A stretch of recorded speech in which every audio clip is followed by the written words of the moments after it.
Storm version 2, but we're now going to roll dice to generate the fractions, just so you know that it can work with any two fractions at random, that I haven't just mocked it up. So we're going to roll our first storm from the east, 2/3. We've got a friend there running away from the storm. We're going to roll our storm coming from the north, and the only reason we're going to roll that again is that's a whole, so it's just the whole town times 2/3, which would be 2/3 of the town, so it's a bit easy. So I only re-roll when it's too easy. Sorry, I'm rolling a bit careful here because of that. So 2/4 and 2/3. All right.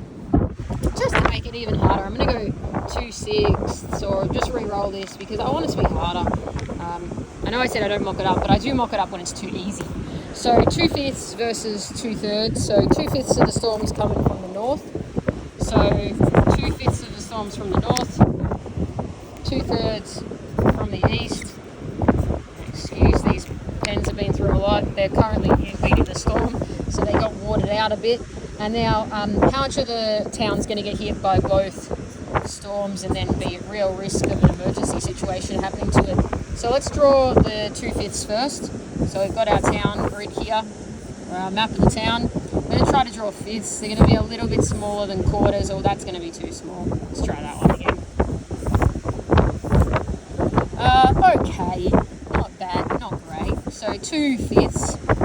Doesn't have to be perfect with this model, which is nice. And now we've got, so that's coming from the north, so it hits 2/5 of the town.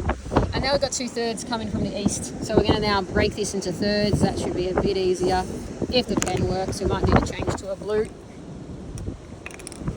And make this blue, because that orange one went through a lot in the storm. So I chose to film this legitimately in a storm. I'm that passionate about maths. I chose to come out in a storm to film it. All right, so now our question is, what part of the town got hit by both? And that's why the fraction gets smaller as an answer, because it's really talking about 2/5 of 2/3 or 2/3 of 2/5. So you're going to get a smaller answer because you're only talking about a fraction of a fraction here that got hit by both storms coming in. So we can count how many grids we have altogether. So we've got 3 5s, so we know that's 15 parts of the town. The town's been broken up into 15 sections that got hit in a different way, a lot of them by the storm. Markers are crumbling under the pressure of the storm coming in. So 15 parts the town's been broken up into. And then we need to say, well, which parts of the town got hit by both? So both blue and purple hit this part of the town. So this part and this part, so 4 parts. So 4 15ths. Now you could just say multiply the top, multiply the bottom, there's your answer.